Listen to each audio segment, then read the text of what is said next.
Ladies and gentlemen, welcome to Two Drink Minimum.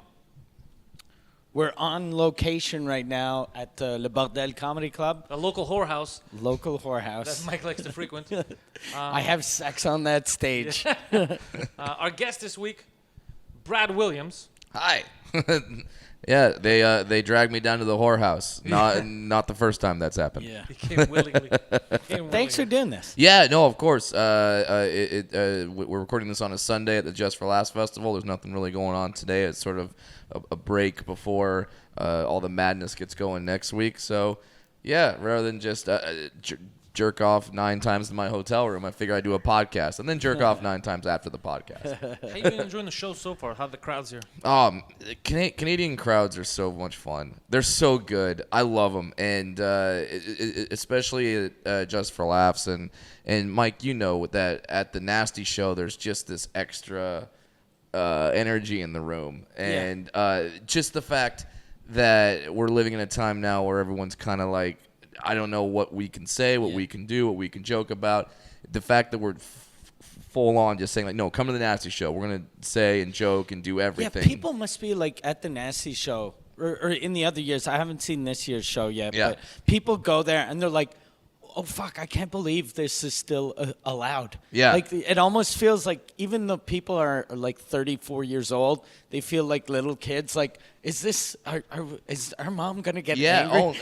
And even though it's a Nasty Show, you still feel it in the room when you say certain words or you talk about certain hot button issues. If you even say the word transgender, the whole room just goes, Yeah. Say oh tranny. boy, here You should we use go. tranny. Yeah, It works better because it's so quick. It goes right through Less like- syllables, less work. That's what freaks me out though with the Nasty Show crowd is when they hear a joke and they go, oh, and you're like, you fucking dummies, you paid to see the Nasty Show, and the word transgender is making you go, ooh. Yeah, and normally, and this is not just the Nasty Show. This is pretty much any comedy show.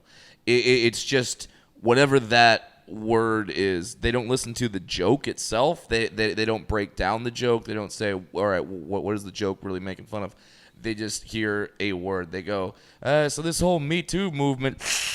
Yeah. And, they just tense up like, oh, this is not gonna be good. It's like, no, it's gonna be really good. I'm a professional. You're in good hands. Yeah. Yeah, it is interesting, and like people look at you, Mike, and they say like, oh, you're a edgy comedian, whatever, and I know you, and I don't think you think you're an edgy comedian. No. Yeah, I think you just think like, oh, I just talk about. I'm just doing jokes. Yeah, just jokes that I think are funny. The same way, like I've been on the Nasty Show now. This is my 3rd time on the Nasty Show, and I don't think I'm a particularly nasty comedian. I'm just a very tiny white man that says fuck a lot, and that's nasty apparently. I don't know. I think though, like whenever you see comics that try to be dirty, it's always bad. Right. Hacky. Like if they're Yeah. like, oh, you this, I'm gonna be like, I'm very risque. Yeah, if you You're like, sell ugh, yourself yeah. that way, like one of the only people who I know, one of the only comics that's been able to sort of do that has been Jesselnick, where he will sit down and say, I'm going to write an offensive joke, and he does, and it's great. But mostly when comics sit down and be like, I'm going to be the edgy comic, it's like, only do that if that's who you are. If off stage, if you're saying crazy things, then okay, great, just take that on stage. But when you sit down and be like, I'm gonna be this, it's like, and you as a quote unquote edgy comedian, you must hate the comics, and I do too, where they go up and they say a edgy thing that's not funny, and then they turn to the audience and go, what, because I'm too edgy? It's like, no, you just didn't make a joke.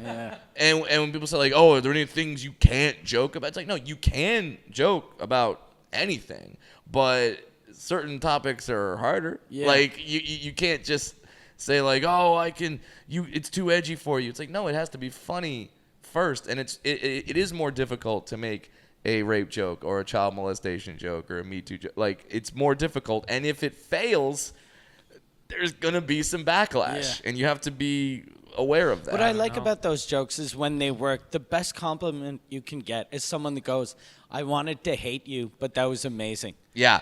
I had this woman tell me that once, and I was like, "That's the best comment I've ever had." Yeah. I wanted to hate you. Yeah, I came in going like, because it's easy to get people to like you when they already like you. Yeah. It's harder to change them. I've had that happen to me with the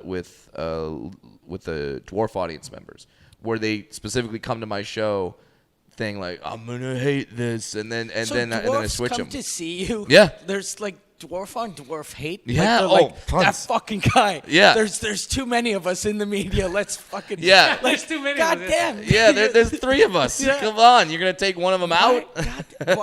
What the fuck is wrong with these people? Yeah, Why? That, and I don't get the and this is not just stand up, but movies, music, whatever. The hate watch, where I would never buy a ticket. My friend just went to go see Taylor Swift do her live concert, and he goes, "Yeah, I don't like Taylor Swift. That's why I bought a ticket." I'm like, that makes no fucking sense to me whatsoever. Like, I don't like. Why did you go? She's like, "Oh, because I want to go and then make fun of it." It's like, yeah, but now you're $120 down to make fun of a show that you could have just. I don't get that. I don't go see a movie to hate it. I don't listen to music to hate it, and I don't go see comics that I don't like. Why are you in that gay bar? Because I hate these fags. Fucking fags. Oh man. Like, why are you getting fucked right now in the ass? I hate these queers. I hate it. These goddamn gays. But it's funny because the platform is changing right now, because we were talking about how saying something that's edgy or certain topics that you can't make funny. Right. If you can't do it, don't do it. Yep. But there's a goddamn award being handed out for someone who couldn't make rape jokes funny, right? So it doesn't seem to matter. I think it depends who you are. You can be unfunny if you're a specific type of person. Well, the female you. Yeah. This is Put the glasses on, Hannah. Hey Hannah, Hannah, how are you? Hannah, I rape have. and men are evil. Yeah, I have. And I got raped 9 times. Imagine how many Standing times she would have gotten raped if she wasn't hideous. Like, she would have got raped so often. Like, maybe that's the only reason that she's going with that look. She's trying to become unrapeable.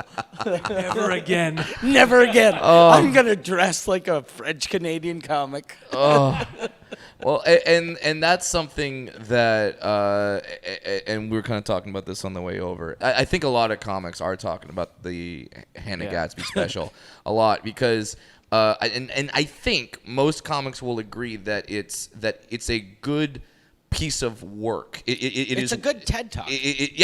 Yes, exactly. It is well written. It is insanely well thought out. She goes in and out between art history and rape culture, and that it's brilliant and it's wonderful. It's not a comedy special. No, exactly. That's it. And that's all we say. It's like, it's not a comedy special. Yeah. It's not. When I go out to see a stand-up comedian, I would not think that is going to happen. Like, I would not expect that to happen. I would expect, jokes. Yeah.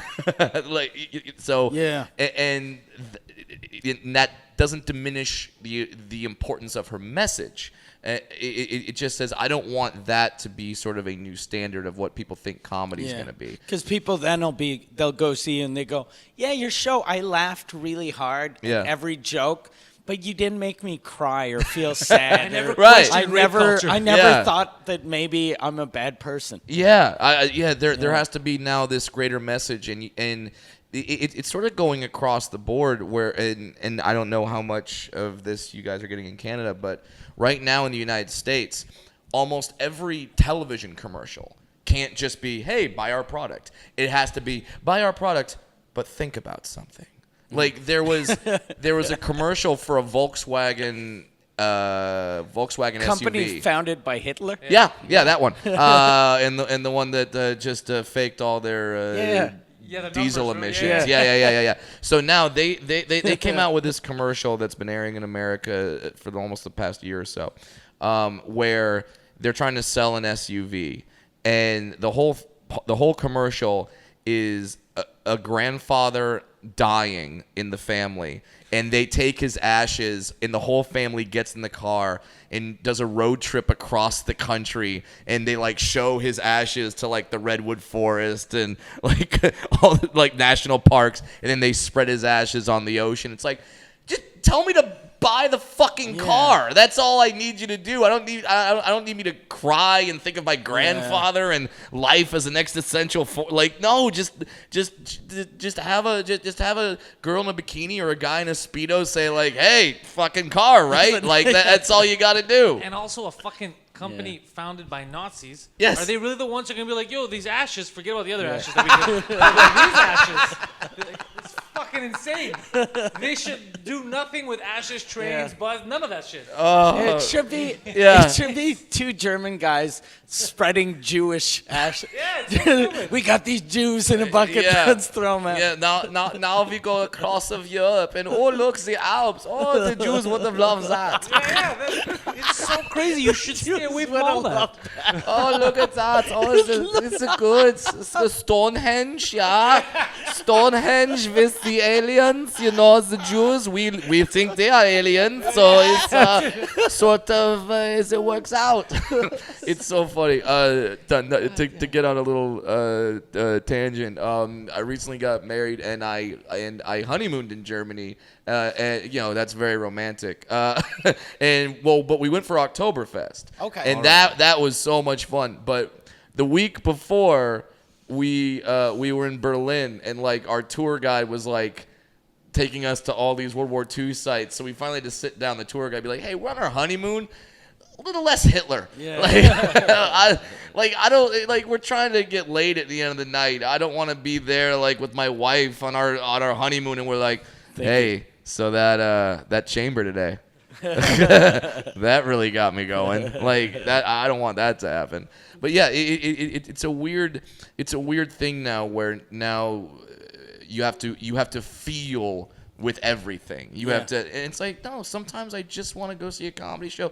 I like if you read the reviews on like the website Rotten Tomatoes for comedy, there's usually like a critic on there. They'll say something like, well, I laughed a lot, but no. Yeah. End of discussion. Once you say you laughed a lot, that's a comedy. Mission accomplished. Yeah. It did its goal. It's psychotic. It's honestly, you know what I'm gonna start doing? Just end every show with, oh, by the way, don't rape each other, and then leave. And be like, wow, that guy has a serious message at the end of that one. Racism is bad. Thank you. Good night. Like that's just have this. Like, I did it. I filled the quota. Did it. We got this. Yeah. And they don't rub the genitalia of anyone under 18 if they do not get just like have this message at the end. You laughed. Now you're better people. I'm out. Yes, exactly. I'm curious about something. You said you had trouble. It was dwarf on dwarf crimes. Yeah. Where basically, is this a normal thing? They just hate someone. Yeah, what they were coming out to see your show because you don't even do jokes that like fucking insult dwarfs. No. So like why mad were they about? coming to hate you? Well, because I say the word midget in my act, and they don't like that word. Can I say something? Yeah. Can I say something? You're the only one that could prove me wrong. Yeah. I always thought Midget until was recently, better than midget dwarf? was Yeah. because dwarf to me Sounds when you say it, it insulting. gets me. my process. Yes, Like you think it's What are that. you, fucking Lord of the Rings character? What do we call like Yeah. elves is the next one. Why would we say this stuff? Yeah. Midget makes more sense. Yes. And to me, it makes sense too. I don't like little people either. No, I'm like, because what are you talking about? No, because then you don't know who you're talking about. You could be talking child, about me, a cartoon a character. child, a North Korean. Yeah. they're all little people. They're all little people. So yeah, to me, midget sounds like the best word. It almost sounds very French, like my friend is a midget. Yeah. And that sounds like fancy and good. Sounds like a fancy toilet. I can't say dwarf. I washed my ass on a midget. The Mijay fucking sprayed my butthole. It's just a clean. little spray. Look, that's it. I feel ridiculous. I can't say dwarf. Like, oh yeah, I'm gonna go hang out with my buddy. He's a dwarf. It sounds like we're gonna go fight dragons. Yeah, it's a hard W sound. Like it's hard to And so I was always told as a kid that the word midget is bad and say dwarf and say little person. I was like, okay, and I just kind of went along with it. Then I got to be an adult and I thought, well, why is it bad? And then I looked it up and it didn't satisfy me because like some racial slurs you go like, oh wow, that mean like the word faggot when you look up the the origins of that is horrible. Yeah. It's a horrible thing. So much fun to say though. I mean, sure, but it's a bundle of sticks that they would burn, like, and the sticks. It was the discarded wood. Like, it wasn't not even the good wood. Yeah, not even the good wood. It wasn't rich mahogany. Yeah, which it's is the bad wood that fucks each other in the asshole. Yeah, exactly. So like that's a slur where I go, I get what, but I never got why midget was bad. And so I say it in my act, but I say all the terms in my act. I say dwarf, little person, midget. I say them all. And some little people heard about that, and just based on the fact that they know that I say the word midget, that was enough for them to come out and be like, well, I've been protested. I have been protested by little people, which was hilarious. Well, yeah, they weren't signs; they were 3x5 cards. But your fans, like, if I went to see one of your show and I saw that, I'd be like, that's some good marketing. Yeah, right. Fucking Brad's people. Yes, they know what they're doing. I would love to pay a bunch of dwarves to come out and be like, hell no, don't see the show. Like and then it actually happened, and that was before I was even popular. Like, I didn't even have an album out. You're like, this is great. But is there a lot of people who actually hate dwarves, midget? Like, does that even who judges somebody based on height like a fucking roller coaster? No, there's very few people that actually have malicious thoughts towards little people. Supposed to judge by race. Yeah. That's it. Yeah, race, gender, sexual orientation, not height. Come on. Ludicrous. As long as those two little guys don't touch each other's cocks, I'm okay with that. Yeah, exactly. No, there's very few people that don't like little people or want, but the fascination with little people isn't malicious. It's more just like, wow, that's adorable, and I should be able to make fun of that. And so dwarves are kind of a group where we don't have our Hannah Gatsby yet. Like, we don't have the person saying, or the Caitlyn Jenner or the whoever to say like, no, this ends now. Like, we don't have this dwarf movement to be like, you cannot make fun of us. And I think one of the reasons why is because we're just so damn easy to make fun of. Like, it's fun and it's not threatening. If you make fun of Caitlyn Jenner at one point was the greatest athlete in the world. She could kick your ass. Yeah. Dwarf, I'm not gonna do shit. Like, I can't do though, anything. Step aside. Yeah, Dwarf. yeah. Like, I noticed though the women are really attracted to you. Like, Yes. crazy attracted. Yeah, it's pretty good. Well, and it's just the same reason why like a lot of women like me and dwarves in general, because it's something different. It's something new. And one thing you think you're like they have like the bucket list, and you're like on the bucket list, well, like threesome dwarf, Asian, like all having that, sex with another woman. yeah, I thought all it was that a jazz. huge cock. Well, that too. Yeah. That's just an added bonus. But I will say this, and I'm, and like a lot of women like little people because they know that they're safe with us. Not safe from outside forces, but safe from us. Like rape? You're not gonna beat them. Yeah, like, and I know it sounds crazy, but like, if a Safe from rape. yeah, because like if an average size 5'10", 6-foot man is with a woman and she decides that she doesn't want whatever's happening to happen anymore, there's a chance that man could say, no, this is happening no matter what. If I'm with a woman, like, I've literally been one pump in on a woman who said, I can't do this anymore. I went, okay. And even if I wanted to do more, and if I was that kind of asshole, she could literally just shove me off and stand on a high chair, and then I can't do Like, shit. I gotta get the stepladder. Yeah, I can't. I can't do shit. Yeah. So a lot of women just felt safe with me and safe with other dwarves, where they know that if anything happens that they don't want to happen, they have the power to end it, and not the man. But that's like they feel an internal safety with you. What are external? What if it's a really big rapist and he rapes both of you?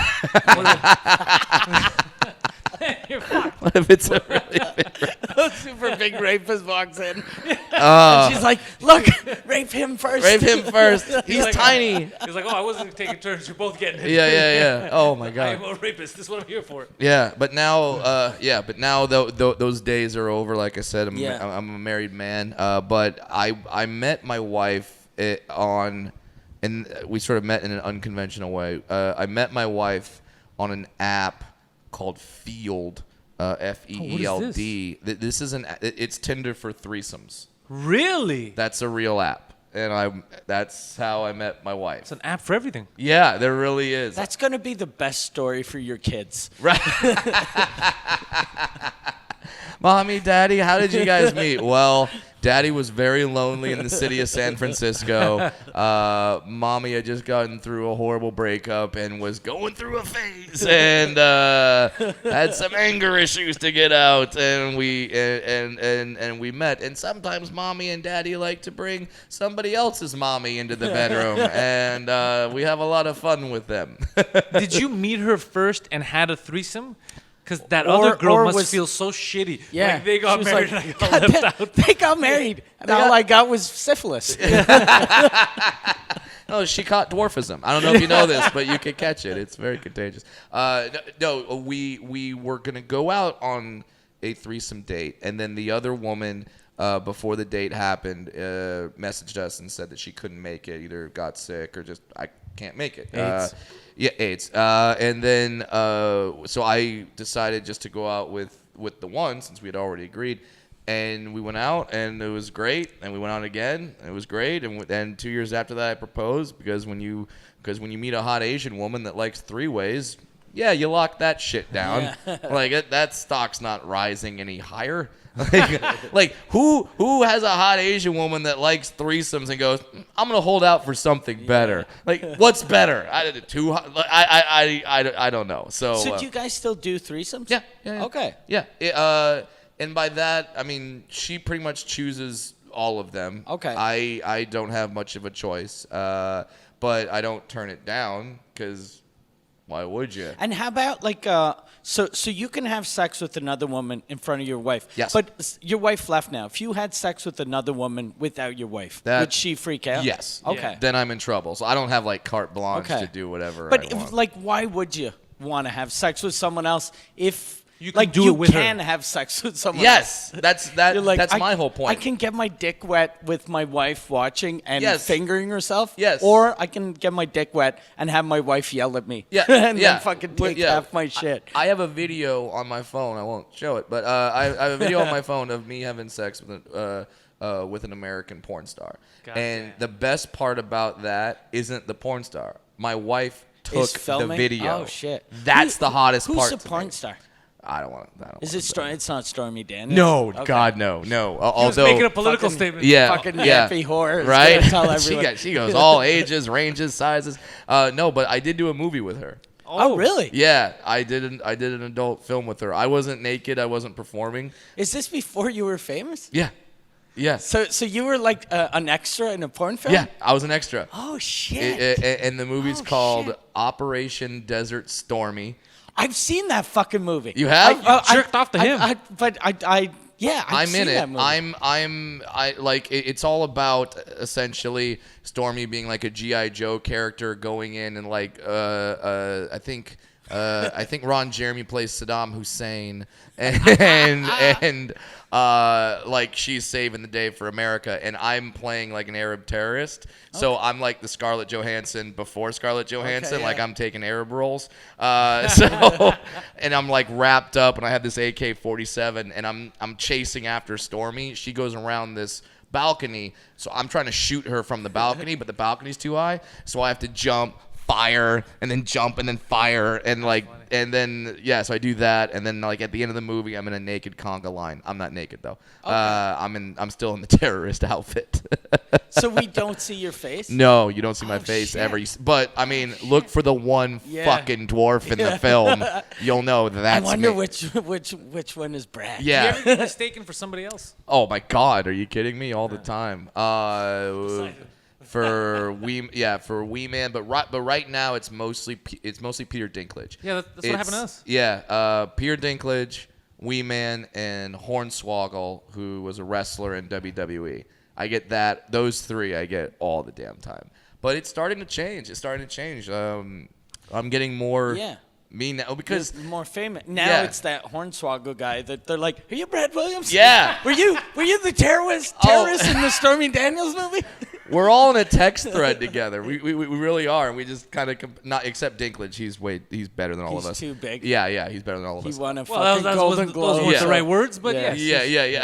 Yeah. First time he's ever been described as that. But yeah, and we all kind of compare stories like that. And then there's been times Wee Man in the States has a taco restaurant called Chronic Tacos, and it's a chain. It's all over the United States. And I've gone to openings of Chronic Tacos with him, and people just lose their shit because they're like, "There's two, there's two, they're not the same person." Like, you know, so it's kind of strange to now have that shift happen to where now people are starting to recognize me for me, and it's weird because when it comes to fame, like some stars, some celebrities, like you could just put on a hat and glasses and you're good. No one knows that it's you. That's not happening here. Everyone's gonna like if you know who I am and then you see me, like you're gonna know, like, or you think it's me. I've had a lot of people ask, and then I have friends that text me and go, "Hey, someone just thought I was you again."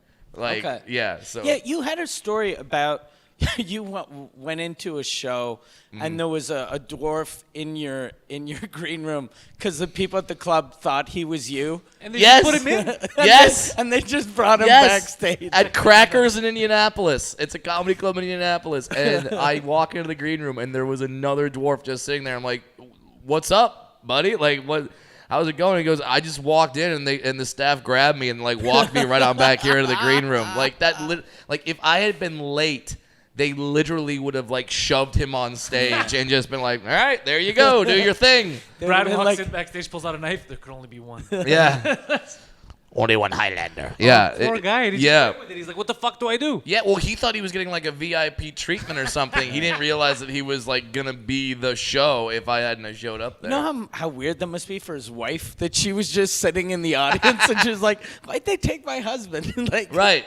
Maybe a special meet and greet. Maybe So maybe Brad only likes little people. Yeah. So He wants one around him. He's got the party in the back with like 400 little people. That's it, man. Yeah, so I'm starting to get recognized now for me, and that's always it's always a strange thing. I'm like, and where you start getting recognized for your work because you didn't change as a person. Yeah, it's not like you went to the office of celebrity and they go, "All right, here's your passport.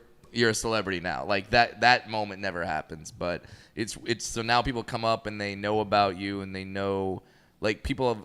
Like I did a special where I talk about my dad and him battling cancer. He won, and like so now strangers come up and go like, "How's your dad?"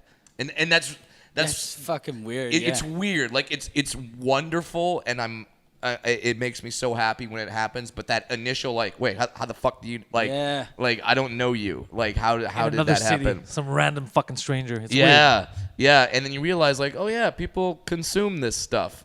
So whatever you talk about on stage, like we were talking the other night at the bar, and you said like your wife was at a special or well, because this woman came up to you and then she goes, "Is this your Chinese wife?"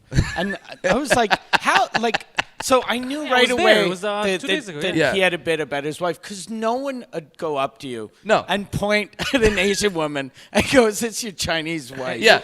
Your wife was the best, though. She's like, "I am a Chinese wife." I'm one of many. She knows how to roll with the punches. But yeah, that's kind of strange. Like a woman just came up and going, "Is this your Chinese wife? This one, or is this another one, or is that like God forbid if I'm in a room full of Chinese women, or is that your Chinese wife, or is that your like that'd be weird." But yeah, and then you told me that there was one time where your wife was in like a lot of makeup or something. Yeah, we went to an award ceremony once, and my wife, one of her gay friends, put the makeup on, and she looked like a transvestite.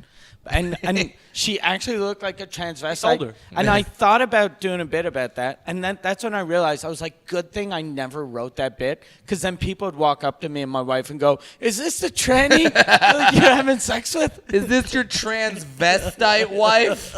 Does she still have a penis? Yeah.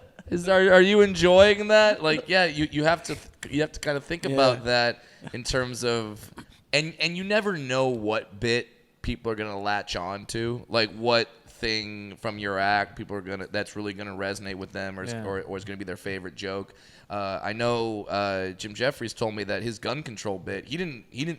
To him, that's not the best bit in that special. He likes a different one, but that's the one that popped. Yeah, that's the one that people latch onto, and now he's got a TV show where he talks politics, and he never was a political comedian. Yeah. So it's weird where you go, man, like. Hopefully, like Doug Benson, wherever he goes, granted, he's the pot comic, but everyone brings him weed and wants to smoke with him. So be careful. Be careful, like, if you're going to make a joke about cocaine and whores. Yeah. You want to get those for free. Just Yeah. Someone comes like, you're the cocaine and whore guy. Here's some cocaine and whores. Like that. Like that's what you want. You don't want to be like, I do the joke about big black dildos, and everyone just keeps bringing you big black dildos. Like, unless you're into that kind of thing. You talked about your dad with cancer. This man has cancer. Here. I brought you my dad with cancer. Maybe you can heal him the same way you healed You make yours. fun of so many pedophiles, somebody's going to come and be like, who'd you like to make fun of pedophiles? Here I am. Make a joke about me. And you're like, were you the judge of my morals case? Yeah, exactly. The good thing, though, about having pedophiles follow me around, I'm diabetic, and they always have candy. Yeah. So if my blood sugar goes down, they'll give me candy. Like, I got you, Mike. I'll be like, look, give me the candy, and I'll hold the kid so he doesn't run away. So you won't need the candy. That's how we're going to get through this. Teamwork. Yeah, exactly. Have you ever had a bit, and I'm curious, Mike, have you ever had a bit, not that you regretted saying or doing, and obviously you could make the argument that the joke that got you in trouble, but first of all, on behalf of all other comedians, I'm glad you did that joke. Oh, thanks. So now that kind of got the conversation going. But have you ever had a bit where you look back on it now, you go, man, I really wish I hadn't done that? But never jokes that people think I'd regret. Like the joke that I went to court for, I still like that joke. Like that was a good joke. It's a great joke, and it's an obvious joke. Yeah. But sometimes I just have jokes. I'm trying to think. Yeah, like pretty much all of my jokes after 5 years, I kind of regret them. Yeah. Like whenever I look at shit I used to do like 12 years ago, I'm like, ugh. Yeah. That was fucking horrible. Yeah, but like, why'd I do that? As long as people laughed at it, then you go, okay, that's fine. Okay, I like that you said that, because I mean, now we're starting to we're getting in this realm where people are now like watching Eddie Murphy Raw or Delirious, going like, oh, that's not good. But that was the time. Like it was. Yeah. I watched Grease during the holidays with my wife. She'd never seen Grease, and you see like fucking like the character John Travolta trying to fucking grab her tits, and it's almost like so you're watching it in 2017, 18, and you're like, oh goddamn, this is very rapey. Yeah, but. That was his move. Yeah, that was it. Yeah. And now he still does it, but with male masseuses. Yeah. So exactly. That's why he didn't know how to seduce her. Yeah. He's like, "Where's her dick?" Yeah. He was trying to find it. Can I finger you? But he'd always do this in front of. Yeah, and if you go back with this revisionist history, like, yeah, things are gonna change. The perspective's gonna change. If I'm sure Eddie Murphy has no problems with gay people. No. I mean, hell, he was caught in the car with them. Yeah. You know what I mean? So it's like, obviously he doesn't have problems. He's sucking a lot of dicks for a guy that doesn't like gay people. Yeah, so like it's strange, and there was this thing going on in the States yesterday where people were, because of the James Gunn thing. I don't know if you guys know about James Gunn. Yeah. Okay, so James Gunn directed the first two Guardians of the Galaxy movies, and then some far right person got together all of his jokes about like pedophile pedophiles. jokes he did like 14 years ago. Yes, and then because he compiled them all at once, and now you're reading them isolated, and not like. Then he got fired from the next Guardians of the Galaxy movie, and I don't know too much about that, so I'm not going to comment about that specific situation. But then people started going nuts, and they put together all of like like Patton Oswalt's jokes that are dealing with pedophilia, and all of Anthony Jeselnik's jokes, and all of Michael Ian Black's jokes, and it's like, wait a minute, so we're just going through comedians' timelines, and like when they make a joke, we're literally taking that as fact. Anthony Jeselnik had a great comeback for that. He's like, if you're going through my timeline trying to find offensive jokes, that's like trying to find a needle in a needle store. Like it's like they're all gonna be there. Like they're just out there, and that really went like, wow. So we're just gonna. That's fucking crazy. It's insane to me. And some of Patton's things were like. It was the hashtag like jokes that'll ruin your career, or like tweets that will like, and he was giving an example of that. Yeah. And these people are still putting it like that's the joke he made, and it's like sarcasm. Yeah, it's like fuck. No, he's just making. He's literally, and he's a comedian. He's making a joke. He's doing his job. So I don't understand that at all, and I hope that doesn't catch on. That because then we're all screwed. It will for a while. Yeah. It's these fucking waves, right? Yeah. And then people are gonna realize. I think though, like I've been saying this for a while. I think we're on like we hit the extreme and we're coming back. Yeah. Because I notice now, like, and I'm sure the Nasty Show this year, people are more excited to see the Nasty Show than they were last year. Because like people now, like a couple years ago, everyone made you feel like shit for laughing at a rape joke or at a pedophile joke. Yeah. And now people are like, no, these are good jokes. Like I'm allowed laughing at horrible things. Right. Like it doesn't make me a bad person. Yeah, human beings have a way of constantly overcorrecting themselves. So we go one way and we're really nasty and we're crazy and we're filthy and then we hit that limit, and now everyone goes, no, you're not allowed to make fun of those people. You're not allowed to make fun of those things. And then it swings back in a crazy way. So now we're going back and correcting and looking and doing that. And then hopefully it comes back the other way and lands somewhere in the middle where we can be edgy and not be persecuted for it. We were in the middle for a while. It was a good couple of comedy years, right? Yeah. And then it just fucking got pushed all the way to the left. And now again, people are getting so mad. We're gonna push it so far to the right. Yeah. That now everybody who's ahead is gonna be victimized in a few years. And right. Christ. It's. I just don't want like when they talk about like, oh well, we're gonna go back through Mark Twain's books and cross out the N-word or I remember in the original Charles Dickens Oliver Twist, the character of Fagin isn't called Fagin, like that's his name. But throughout the entire book, Dickens just refers to him as the Jew. As he fucking should. Just gotta let people know. He just said the Jew. And I remember reading that in like the 3rd grade, 4th grade, going like, that's okay. But it's colorful. But I didn't read that and go like, yeah. That's how I'm gonna label all of those Jews. Like when Abe Lincoln was alive, people used to think the blacks were 2/5 human, and he was like, no, blacks are 3/5 human. and people he were was like, progressive. you goddamn motherfucker, we gotta kill this nigger lover. You stupid hippie. Yeah, you stupid hippie. He's saying that they're 60% human, and that was insanely progressive like, at the time. He was like, look, I know you're gonna judge me.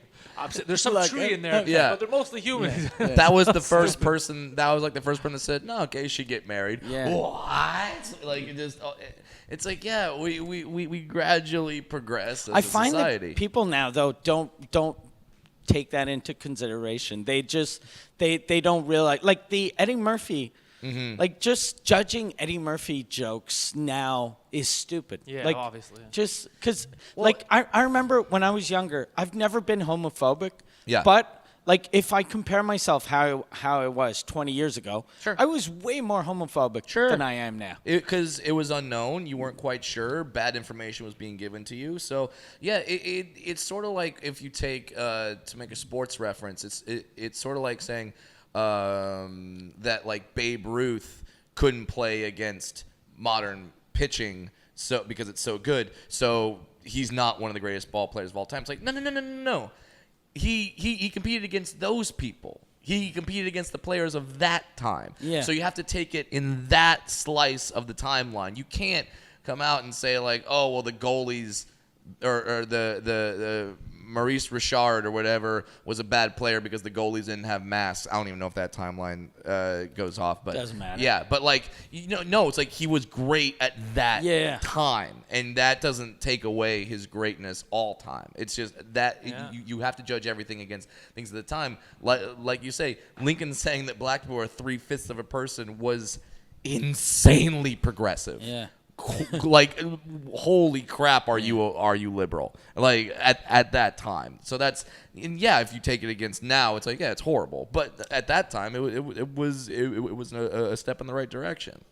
Did Babe Ruth play during the time when black people weren't allowed to play baseball? Correct. Well, he never played against black pitching Because he was a fucking racist. That's why. But that's what it is. They'll just say whatever it is. They'll just right. And now so once stupid. you say that, then that's the narrative that just goes. And it's funny because a lot of the news places will just try to come up with the most salacious headline possible, and then once they find out that that's not the issue, we do a little correction on the bottom right-hand corner in very tiny font that no one will ever see. Like the article about Kurt Metzger. Yeah, remember the that? pro rape comic Kurt I Metzger. lost my mind I was on like, Twitter. what the fuck? How can you write pro rape comic? Yeah. Pro rape comic. Pro rape comic. It's That like means he's I was tweeting. You're saying that he's telling people. God, Yeah, the yeah, rape's a good okay, thing." yeah. That's not what he said. What Or he is said it- was, I don't know if you remember what happened last year. I don't remember. So there was some allegations that one of the guys that he worked with, he knew this guy. Yeah. And he came out and said, "Look, I know this fucking guy. We can't just take everybody's. Oh, he molested me. Let's investigate." He goes, "There should be due process." Yeah. So then people started attacking him, including Amy Schumer. Amy Schumer disavowed him, said, "I can't believe he said this. It's disgusting," even though he was writing for her. Mm-hmm. And so then he was doing interviews. He goes, "Look, all I'm saying is you need to." Just check in. Look at the facts. You can't just say because someone says I was raped, they were raped, because that's crazy. It's a witch hunt. And then the guy's like, "Do you want to be known as pro rape?" Yeah, call me pro rape. Call me whatever you want. Obviously, just offhand sarcasm. Pro rape comedian. So a year later, they're mad at the Sacha Baron Cohen new show that he's doing, and he's one of the writers. So the fucking headline was "Pro rape comedian." Kurt is on this with another 7 men, and they're deciding what's. It's so fucking crazy. Oh, was he one of the writers on the Showtime thing? How Borat's show. How great was that? Yeah. How great was that the politicians will just read anything that's in front of them if they think it's coming from one of their biggest donors' source. Like they don't. I think there's only like one politician that he showed that was like, he whoa. was like, and he was like, we can't read that. Like politicians aren't going to read. No politician is going to read that. And then it cut to 19 senators. All the politicians. Like, let's give guns to a select few, a select number of highly trained kindergartners. It's like they're eating their boogers. Like really, they're going to be the ones to stand up. That's just like, hey, but not 2-year-olds, right? like- They yeah, call they're them terrible terrible two for a too. reason. And the guy's like, yeah, of course not 2-year-olds, but these fucking 3-year-olds. That's when the brain develops to the point where a firearm can be. Oh my God! It's just that no independent thought. Like that. Whoever that one congressman was that said like, no, I'm not going to say that. And no politician will say this. I don't know what his stances are on other but politics. I'd vote for that I'd guy. vote for him Yeah. just based guy, on that. Like when he saw that, he was probably going, "Oh fuck! I just won the next election." He's like, I dodged the bullet. God damn! I look so much smarter than all these fucking dummies. Right? Yeah. Yeah. At the time, you may have thought like, "Well, there goes my NRA funding," and then it comes out it's like, thank God, my soul saved me." So stupid. my half a brain, because I know that like I'm sure we've all done interviews where people try to there's an interviewer who tries to lead us down some path to say something, and you don't say it just because the interviewer says it's Yeah. okay, or just because they said they ask a question, so you have to answer it. You can have independent thought, and this notion nowadays is that you cannot even discuss anything with the other side. Like, no matter what the other side says, you have to be like, fuck you, you're wrong, and you can't even have a conversation with them, like a civil move forward conversation. like that. No, it's a horrible thing. There's Yeah. there's wonderful people on all both sides yeah. of the political spectrum. There's horrible people on all sides. Norm Macdonald said something that I thought was super smart the other day on Twitter. He was like, it was the stupid person thinks it's good against evil. Yeah. The cynic thinks it's evil versus evil. But the real truth is it's good versus good. Yeah. Like everyone, even the shittiest things that happen in the world, it's people that they think they're doing this for the right reason. Right, It's right. everyone Yeah. in their mind, like even fucking like Islamic terrorists, they're doing this because they think I'm helping.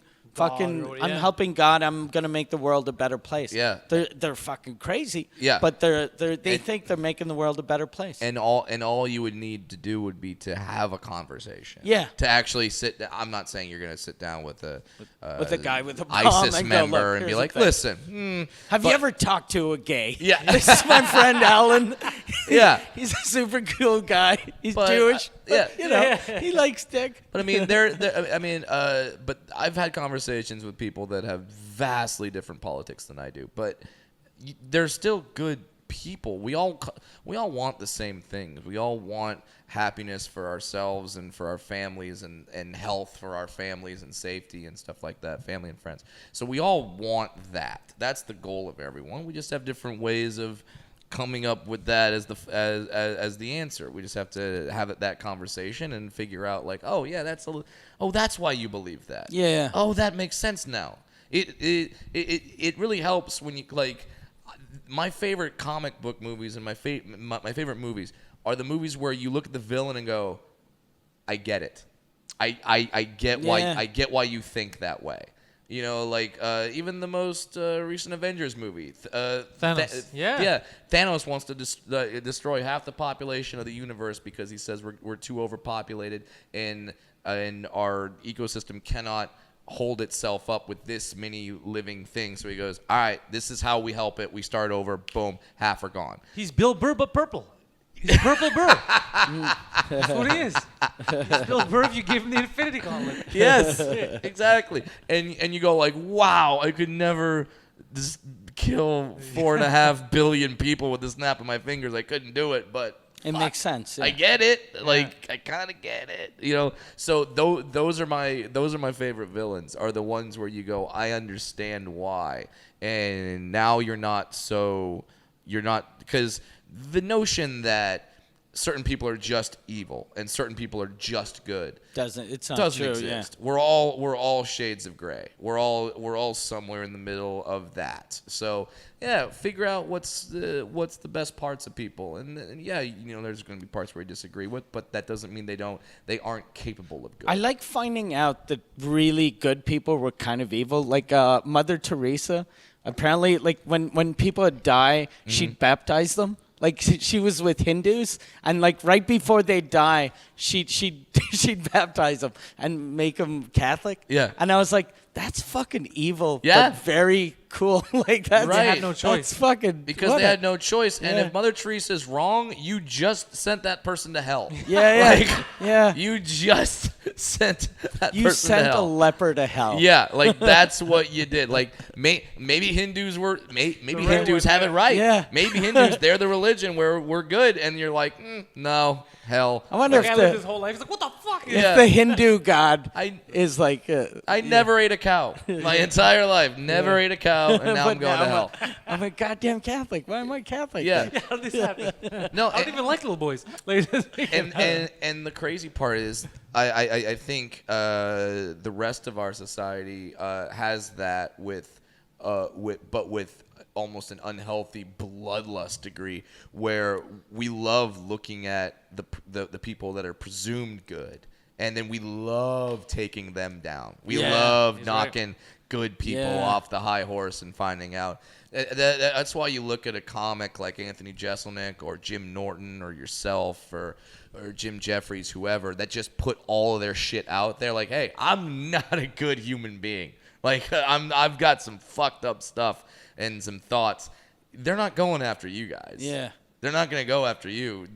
But if God forbid Jim Gaffigan has some shit in his past, they're gonna go after him. They're gonna try to knock him down. Like, oh, the Hot Pockets guy, like, you know what I mean? Pockets guy. Yeah, like they're gonna try to knock him down because he's like this holier than that and such a good dude. You That's know? what happened to Hitler. Yeah. It's all out in the open. They're like, I know how this guy feels. What are we gonna say about him? Yeah. He's very honest, charismatic. Yeah. So, and there was a run of that in I think it was like the late '80s, early '90s in America, where they were going after televangelist preachers that have like cheated on taxes or done it, but like and. So yeah, like never paint yourself as I'm better than everyone and I'm higher and follow me and moral high ground. Never do that because you've got some shit. Everybody. We all got some shit. If we go through our Google history, it's not gonna be good. Like it's not all like I only watched porn, but it was missionary with eye contact. It's like no, that's not. We've all got some shit in our past. So stop trying to pretend that certain people are above us all or below us all. None of We're us all knows human what the fuck's beings. going on. I'm guaranteeing if I would look through my search history, I'd be like, how am I not arrested yet? How am I allowed to freely go around looking for this shit? It's funny because now, like, I'll have a question about something, like just because I'll just have a question about it, like either like I'll see some documentary on child sex slaves or whatever, and I'll be like, huh. They said that they just have those on the internet. Can you really just get that on the internet? And I'll like start to Google it and I'll go, whoa, no, do not Google that. Like I know I'm doing it for like a but curious. They don't know that. They don't know that. And if someone reads like, can you believe he Googled? Like, fuck, it's done. It's done. So yeah. I never jerked off. Yeah. It was research. Yeah. Like Brad Williams. We're gonna have a time like right now in the United States. We can all see the first lady naked. She has naked pictures of herself. We're going to have a time in the very near future where every politician, everyone out there, we're going to have hateful, dumb tweets. We're going to have dick pics. All of that's going to happen. Because, like, because we're now growing up with the new generation that has had Facebook and Twitter their entire lives. I'm so glad Twitter didn't exist when I was 12 and 13 and 14 and having stupid thoughts and Could just you imagine that shit? yeah, like just the worst. Like I know for a fact that a couple of my friends wrote racial slurs in yearbooks, like just sayings, like yeah, like I know that for a fact. Really? And I was so like, thank God there aren't any of them over here in our school. Yeah, just stuff like that. And I'm like, wow, if you had Twitter back then, you're done. Imagine now girls getting in trouble because she wore a dress that was kind of Asian. And in like 20 years ago is, hey, chink. Yeah, exactly. Yeah. But then that's just tucked away in the yearbook. So it's utterly completely amazing, and it makes me, because I'm married and I want to eventually have kids. It makes me terrified though to raise a kid going like, hey, just maybe no social media, maybe just not until you're like 18, and even then, run some shit by me before you throw some stuff out there. Just keep your hate speech for inside. Yeah. But you're right, it's also photos. There's going to be presidents with fucking Speedos, or like, look, 5 years ago, 8 pictures of fucking burritos or whatever they took on Instagram. Like, is this guy retarded? Why are we voting for him? Yeah. There's so much shit that's going to come out that we didn't have before. It's going to be so weird voting for these people. Yeah, we're gonna be able, like, a friend of mine just got into a fight with his girlfriend because he didn't know that anyone can look on your Instagram profile and see who you follow and what photos you've liked. Oh shit! He didn't so know it was that. all fucking ass pics. Yeah, it was all like Instagram models and ass pics and everything like that. Yeah, and then his girlfriend was like, "What the fuck is?" And he's like, "I didn't even know you could." It's like, yeah. How yeah. did he not know that? Like, I fucking, don't know. My dad's 89. I'm pretty sure he knows. He was Yeah. caught in the euphoria of butts.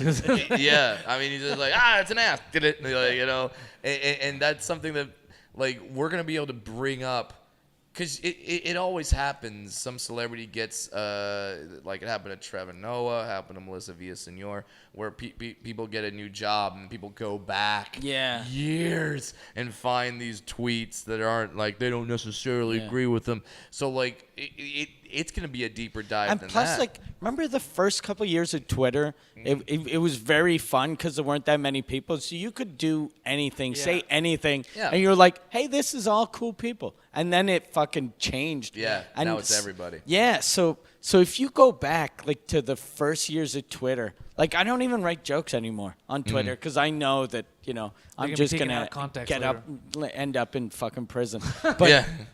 like, if people went and saw the first year of me on Twitter, it'd probably just be me insulting random people and Right. fucking just Going horrible after the jokes. trolls then, because it wasn't Yeah. so prevalent and you could actually do that. And yeah. No, it's absolutely true. Where, yeah, it's like, it's gonna be nuts. Like, can you imagine that we're gonna have a situation where someone's running for an office and someone's gonna bring up something, a post they liked back when they were 15.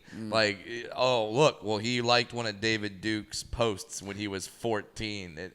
Like, and now we're gonna have to explain that. It's like, we know too much about people. We need to know less about people. Yeah. Remember in the old, like, there was that movie with Mel Gibson, the What Women Want. That Mel Gibson could hear what women wanted. Yeah. Yeah. I remember seeing that movie and I was like, oh fuck, that'd be amazing to know what people think. Yeah. But that's the era we live in now. And it's horrible. Yeah. I don't want to know what people think. I don't want to know what people I don't think. want to fucking know that you hate, you know, or I like. Yeah, What- if I don't know you, I don't care. Yeah. I don't Okay. want to know that, like, when the school shooting happened, you thought that was a good time to make a joke. Yeah. And you're not a comedian, so, like, Yeah. it just, I don't want to know that about Yeah. you. I didn't want to know that about you. I didn't want you to say something about Michelle Obama and compare her to something that, like, now it's like, oh fuck, now I can't like you now. Yeah. I have Like- since apologized. Yeah, it's a very interesting time in comedy where people are running towards it and consuming it like madness, but also nitpicking it. Do you think, like, you just got a deal with Netflix? Do you Yeah. think the Netflix people went, like, before they offer you a deal, do you think they went through, like, your old, like, Twitter from 11 years ago just to make sure, okay, before we give Brad money, how many times does he use the N-word. term, the N-word? Yeah, the answer 47. No, you know what? They probably do, though. I don't know. I don't know. I would think now with especially Netflix, what happened to them with Kevin Spacey and having to shoot a whole show and end it without the main character. Like, It'd be harder to do with a special. Like, Yeah. we not just there. signed Brad Williams, but because of the thing he did with that boy. Yeah, but they have a. I signed a deal with Netflix if you- where they have a morals clause in there now. Really? Where now, like, if you do something crazy, like if you have your Louis C.K. moment, they can be like, yeah, we're just gonna take that off, or we're And not gonna release it. Do they list what is like unacceptable? I'm not quite 'cause, sure, like- but I know it was like, I know it was pretty vague language. Because for you, like, something that's like, since you're a comic, Yeah. like, if you get caught, like, in a drug bust or something, no one cares. Yeah. Or as long as it's not rape or murder, Yeah. no Yeah, one, because no, what if you're no like, one I'm cares. having a threesome, and then Yeah. they're like, here at Netflix, we don't approve of married couples having three. You know what I Yeah, mean? Like, no, why are that they the judge? could Yeah. very well be the case. Why the fuck are they the judge of your life? Yeah, Because it depends. Like, if you were, like, on a kid show, I don't want Mr. Rogers having threesomes. Yeah. But Brad Williams having threesomes, I'm like, that's I'm cool with fucking it. awesome. I'm down Yeah. with that, That fucking guy, man. You don't want to know that Mr. Rogers and the mailman Yeah. would, like, go do some horrible things with those puppets. Like, you don't want to know that, but Yeah, like that's kind of what I said earlier about being out there as sort of a degenerate, where now no one's shocked and no one's trying to find something different. So yeah, it's an interesting time where now someone can say something, someone could write an essay about you or bring up an old thing, and the immediate gut reaction of networks, sponsors, everything is to go, get out, just jettison it before we even talk about it. Let's not have due process, and let's just not dive in. Let's not investigate. Let's not look at the source. Let's just panic mode.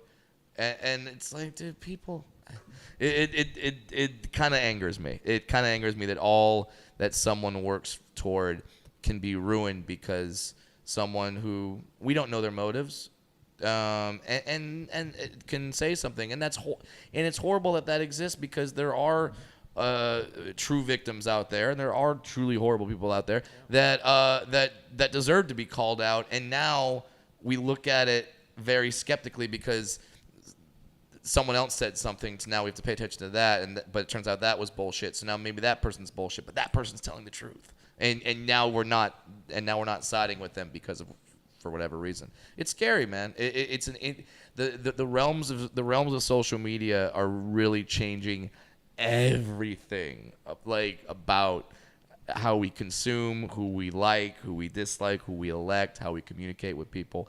And it's really interesting to see. I won't be surprised if in a couple of years someone just goes, fuck it, no more, and like flips the switch, and Jack or whoever's on Twitter just goes, nah, this is not what I wanted this to be, and just shuts it down. I don't know. You know what's crazy? What I find refreshing with you, Brad, right now is that a lot of times when we're talking, me and Mike feel like we're kind of on an island here, right? Because we're talking about free speech, and we're talking about, and now that all you guys are here for the festival and we're talking to other comics, we're like, oh fuck, they're saying the same things we are. So it's not an isolated thought. No, everybody's saying it's just that we're not weirdos. We're far away. Because we're not weirdos. Because we're far away, we don't hear it every day. And then now we're like, oh fuck, okay, there's gonna be a change. Because look, everybody thinks it's lunacy. Yeah. Well, and that's what you find out through traveling and through comedy, and like I live in Los Angeles, but I've literally performed comedy in all 50 states, and it bugs me sometimes when comics are like, oh, I won't go to Nebraska, Montana. Because everybody in Nebraska fucked with you. Yeah, because they're not good people. And it's like, there's good people everywhere. There's people that just want to laugh. There's people that just want to have fun. Red state, blue state, whatever. There's just... Every time you think a certain group is all one way, it's just wrong. It's just like it's amazing how much people will surprise you. And with like now with the Netflix thing, you're gonna get like a lot of people in the UK and Australia. Yeah. Because like you have 2 Showtime specials, right? Yep. And plus you hosted the Nasty Show. Yep. And they put that on Showtime, and then here in Canada was part of. Neil Patrick Harris, Circus Awesomeness, and that got a lot of play around Canada. Yeah. But so this is going to be your first TV thing, like in Australia. And, which is cool because I'm going to Australia. Okay. I'm going in December for the very first time. I'm going to Sydney and Melbourne. And I'm really excited. I'm excited that the Netflix special will drop before that. So that hopefully I could sell some damn tickets over there. I think it will. Yeah. Netflix fucking helps, man. Everybody's on it. Everyone's on it, and it's amazing. And unlike some networks where you can say, like, when you tell people, yeah, I have a comedy special, they go, oh, how can we watch it? Like, well, it's already passed, so I guess you can't. Or maybe an app or a website. Yeah. Netflix, you're like, oh, how can we watch it? Right now. Go on your phone. Right now. And just add it and say, add to my list, and then you're good. So, I'm really excited for when that comes out. It's part of this series of specials called The Degenerates. It's me, Joey Diaz, Christina P., Big J. Okerson, Liza Traynor, that's gonna be and Yamanika Sanders. And we're all doing half hours.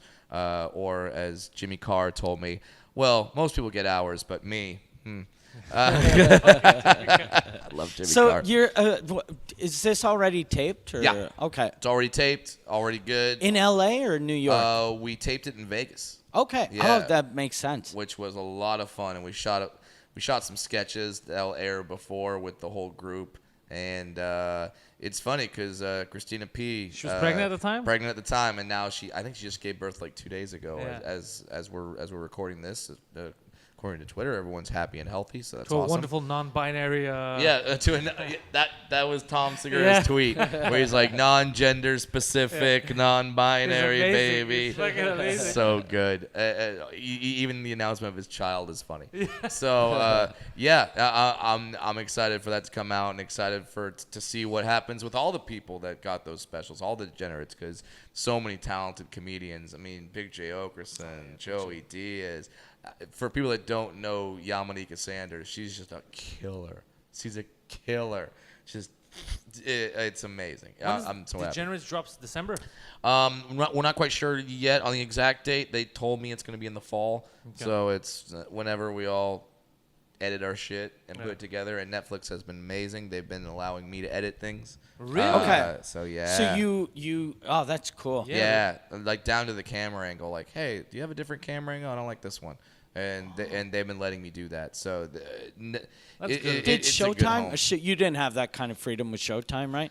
I love working with Showtime and hope that I can further our relationship at a later point, as they are a spectacular entertainment network and company. I hear you, buddy. Owned by CBS and hi Les Moonves.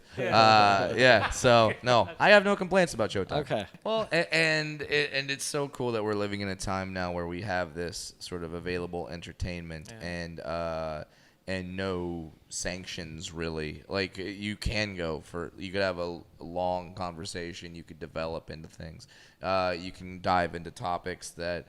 Because people don't realize that when a celebrity goes on the Tonight Show and they go and the host, Jimmy Fallon, looks at him and goes, "So you recently took a trip to Tahiti?" Like that star has vetted that story. Yeah. They've talked to a coordinator and they've gotten it and they've hit the beats of it and they've brought it to Jimmy, and Jimmy's like, yeah, that's a good story. Okay, I'll ask about that. Like those conversations are almost as scripted as the movies themselves. I was at my brother's house a couple of weeks ago, and he watches like all those talk shows, and I hadn't seen a talk show in years. And I was watching it, and I was like, why the fuck are people still watching this? Like, it's horrible. They're not talking like human beings. Yeah, they're just telling a story and you can tell that they were like, when I was in Tahiti, and then a writer said, instead of saying this, say it this way. And they're like, oh, that's a good idea. Yeah, because you're like, because you watch that and go, what? Like the third lead from this from Law and Order isn't that clever. Yeah. Like they're not putting a punchline on that. That's stupid. You know who's gonna blow this all up? A comic is gonna go up there. They're gonna vet everything. He's not gonna give a fuck. And then Fallon's going to be like, hey, so that trip to Tahiti. He's going to be like, yeah, I went with a bunch of child molesters. Just go off in a completely different direction. You're like, hey, it was a good time, Jim. Are you joining us next time? Because you missed the last two trips. Yeah. Really fuck with it. Put him on the spot. And that's going to blow it up. People are going to be like, just have a regular, be a human being. Yeah. People aren't that stupid. Yeah. No, just have a regular conversation. And that's why I love podcasts and video podcasts and the long form interview, because there's no like figuring out the segments and like what are we gonna talk about. We just go. We talk about things. Now, here's another question for you, Mike. Are you at all after what you've gone through and are continuously going through? Is there any hesitation when you're writing a joke to go like, I don't want to write that. No, I did for a while. I went through this weird kind of depression. Yeah. And but now I kind of lost everything, so I don't give a fuck anymore. Like but it took a while for me to get there, and it's been so long that it almost feels like it happened to someone else. Yeah. So now like. The only thing that might change a little, like I recorded 2 specials that we don't know where they're going to go. Okay. And there was one joke that after when I was watching it, I was like, that's a good joke, but that'll get me in trouble. So we cut it out. Wow. Yeah. How But, hard was that to do? It wasn't that, because it wasn't that good of a joke. It was someone, a heckler said something, and then Yeah. I answered back. And the joke so it was just a heckler moment. Sure. But then I was like, fuck, if I'm going to get in trouble because of that comment. And that's one more thing where it always makes me mad when people get on comics for how they respond to a heckler.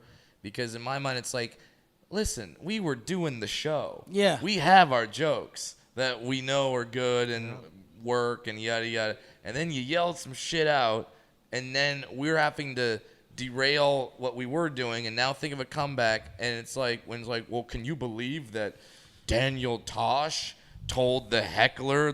It's like, yeah. Because his only thought was, I got to shut you the fuck up. Like, that was my only thought, not how this is going to affect my greater. My thought was, you shut the fuck up. That was all. And so to have, and then people that have never done comedy will be like, well, that's part of the job. Yeah. No, it's no, it not. isn't. Yeah. It's not. I hate when people go, comedians went too hard on a heckler, and you're Never. like, no, Never. he ruined the show. It's Yeah. like if you went to see the Rolling Stones Yeah. and you tried to knock Mick Jagger's mic out of his hand, Yeah. or you push like Keith Richards' guitar. Yeah, a security guard runs at you, tackles you, Yeah. and drags you off and throws you in a, like, if you get, we saw it a couple times during the World Cup, if you have a streaker or someone run on the field, a security guard and sometimes a player will flat out just shoulder tackle you down, and everyone cheers and goes nuts, as they should. I think they deserve it. But then in comedy, if someone disrupts the show and tries to stop it, then now we have to somehow be funny but politically correct but not too harsh. But it's like, no, shut the fuck up. Like, I once had a bouncer, a woman heckled me, I went back at her, she heckled, I went back. And there comes a point where, hey, I've slammed you now 4 times. You're still not shutting up. Get her out. Get her out. And the bouncer just came by and one arm around her neck and dragged her out. I was happy as Fucking hell. caveman stuff. Yeah, and then of course she was like, he assaulted me. It's like, no, you were a bitch. Yeah. Okay, you were someone that you were disrupting the entire show. For the same way one of those streakers can't sue the security guard for tackling them, or the football player for like doing that. Like, it's the same thing for comedy. It's like, I don't get why the comedian trying to deal with it gets the flack and not the heckler who disrupted the whole show in the first place. It's fascinating to me. Because they don't understand it. A lot of people just like, oh, you're supposed to entertain us. You have a microphone. Yeah. Tell us some jokes. The second we go off script, like, whoa, what the fuck's happening? I wasn't expecting that. I'm not supposed to be the target. It's amazing how, and I mean, it's the same way that if you told me to completely break down the aforementioned Rolling Stones, I'm like, no, I'm not a musician. I've not done that. I can't tell you how to write a song because I don't write songs. I don't understand music. The same way, people that can't do comedy or haven't done comedy can't tell me how to write a joke. You don't know. Never done it. So that's I'm not gonna tell LeBron James how to play basketball, because I just kind of assume he's better at it than me. I had a guy. He's pretty good. Yeah. I had a guy this week. I was doing a show, and he was filming my show. Right? Yeah. So then I was like, With his cell phone? Like, yeah. just sitting So I was like, are you filming me? Because he wasn't even discreet. Like, he was just holding it on like the this. chest, And I was like, what are you doing? You filming me? And he was like, yeah. And I go, don't film me. And I was like, where are you gonna put this? He goes, I'm not putting it anywhere. I was doing a Facebook Live. And I was like, you're fucking. How did you think that I'd like accept to fucking give my material away to your fucking Facebook page? Yeah. Like, what the fuck is wrong with and people? you're like, well, because it'll help me. I don't give a fuck about you. Fuck you. This is like, I don't want your page to get. And also, these are jokes that when you see a special, those jokes are done. Yeah. They are jokes that are crafted, well thought out, and they have failed. They have failed at some point during the writing process. Every unfilmed fucking time you do it, you're fucking building that goddamn joke. It's not ready for your fucking Facebook page. Right. So when we're on stage at a comedy club and we're performing, that's gonna be good, but there's gonna be some stuff that isn't quite done yet, and we're gonna try some things, and maybe we're gonna say something that we thought of in our head, like, oh, that's gonna be really good, and then it's gonna bomb, and then you're just gonna put that out there. Yeah. And people just don't understand, and these jokes don't come at us like all the time. It's like it takes a while to craft that joke, a new hour. Like, you can't just be like, okay, well, then old hour's done. I'm gonna go down to the stand-up comedian factory, and they hand me my next hour, and then I go out. Like, no, it takes great too. it takes time to craft all these things. How long does it take you to to get a new hour? About a year. Okay. About a year and a half, but also I tour a lot, so my process, even at a year, is still accelerated a lot faster than some other people that have. Because you're doing a lot of the new stuff in with the old stuff when you're touring, and then constantly just getting stuff out and moving stuff in and trying that. So because when you have, and I don't have like a TV show or a movie that's taken a lot of my other time, so it's just stand up. I'm just writing. So but like some of the men and women out there that have other projects going on, they can't focus so much, so it'll take them 2, 3, 4 years to get a brand new hour. But so far it's been about a year. Last year I didn't release a special because I was getting married, and I didn't want to be releasing a special and putting on a wedding at the same time. Okay. Way too stressful. So I held on to that material maybe a little longer than I would have liked to, but at the same time, hey, cool. Then I wrote more material on top of that. So now that this Netflix thing is going to come out, I'm going to have pretty much, like, if you see me perform stand up the week after it'll be an hour. It'll be like show. It'll be new shit. So and I'm actually talking about you in my act. Yeah, that's what you were saying. Yeah, because I need people in America to know that this is where it can go. This is where this is possible if we keep policing stand-up comics. There's literally going to be someone who gets offended and sues, and I would get it if you said the joke and then people ran up to the kid and like stayed outside of his house and like yelled at him every time. Yeah, like I would get that maybe, but then just the fact that you said the joke and it's like I didn't like it, like just that. That's how he said it too. Yeah. Well, he's deaf, right? Yeah. No, he's just ugly. What is he? Yeah. No, he's a little deaf. Really? Yeah. Explains a lot though. He's a terrible singer. Yeah. Yeah, and the joke in my act is that a deaf guy sued you for a joke you told. Who the fuck told him the joke? Yeah. Someone had to tell him the joke. You know? Yeah, like he wasn't watching one night and went, hey, that's fucked up. Like he didn't do that. Someone had to be him like, hey, this person said this about you. And by the way, for those people, fuck you too. Yeah. For the person that like, I've had people come to me or write me on Twitter and be like, hey, I don't know if you know this, but so-and-so just said this about you. And I'm just like, why the fuck are you telling me? I don't care.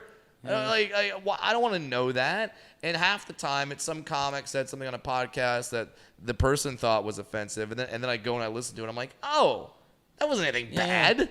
That was nothing. Dickheads. You know what I mean? That was them having fun, and then they made a midget joke. Like, great, perfect. I don't mind that. Are you doing the thing about me in the Netflix special or not in the Netflix special? It's in the current thing current that I'm working roster. on. Yeah. So, because it was there for a while, and then it went away, and I replaced it, and now I feel it has to come back. I feel that now that certain things are happening. And you're seeing comics get crucified in the United States now for jokes that they're making. I'm like, oh, okay, they need to know that this is possible. Because like, at first, like when my thing happened, I was like, Americans are safe because of the First Amendment. Right. But the First Amendment only protects you from getting sued, but you're still gonna get the same shit that I went through on left. social media, and even worse, because here we're only like 30 million people. You guys are 300 million.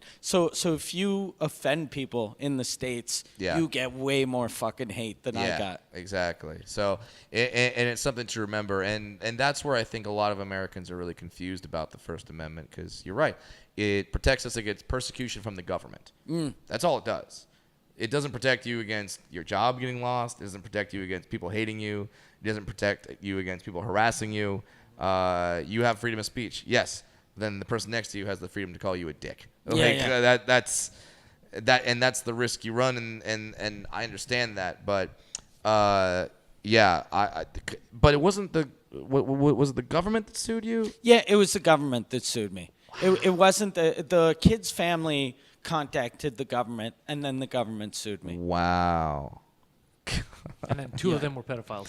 And then the Human Rights Commission, the president was a pedophile, and one of the investigators was a pedophile. Jesus.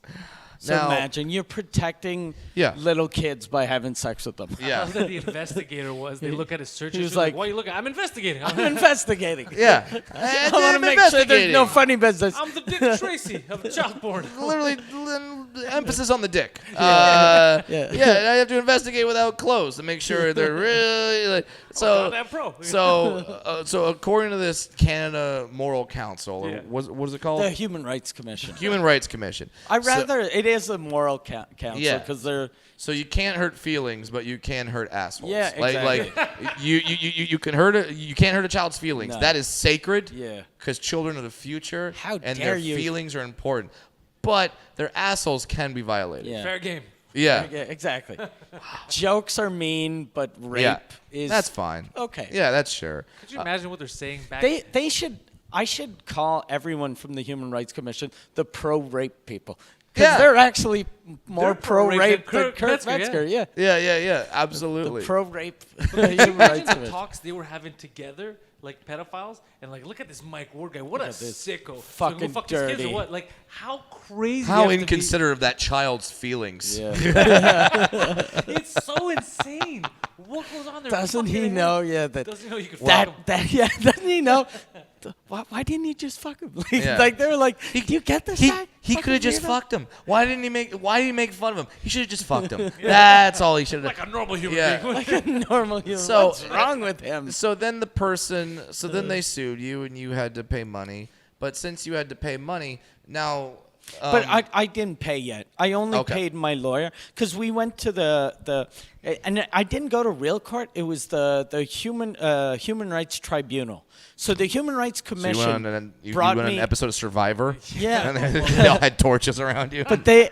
So the people bringing me to court and the people judging me were the same people. So my that's lawyer fair. told me, he was like, we're going to lose, but then we'll win the appeal, probably. Wow. So it cost me so far $150,000. Yeah. And now it's under appeal. And I should, Canada's a fucking stupid country. I'm going to get the verdict maybe tomorrow, maybe in 3 months, maybe in a year. I have no idea. No idea. Well, and this is something important that I want everyone watching and listening to understand. So you said something that you said a joke about a disabled kid. Yeah. And he was offended by it. They came to the government. They sued you. And now you may have to pay them the money. But when you pay them the money, then the kid gets cured of the disability, right? Exactly. Of course, Right. yeah, Okay. exactly. Just He's wanted to not make that disabled anymore. completely clear. His hearing comes back. part of a new and he documentary becomes series. handsome. He's like, God damn, I'm so handsome. And my voice is amazing. But how old's the kid now? He's got to be like 22. He's No, like kid. 22, yeah. Yeah, He's super fuck old. this yeah. kid. And I made a joke about how he was weird looking, but he looks better than I do now. So he's like, I'm a 6, he's a 7. Yeah. Quebec Reality yeah. TV is a new show called No More Retards. Yeah. Yeah. And he's fucking carries. Fine. Yeah, it's a strange thing, man, where they go like what's the purpose?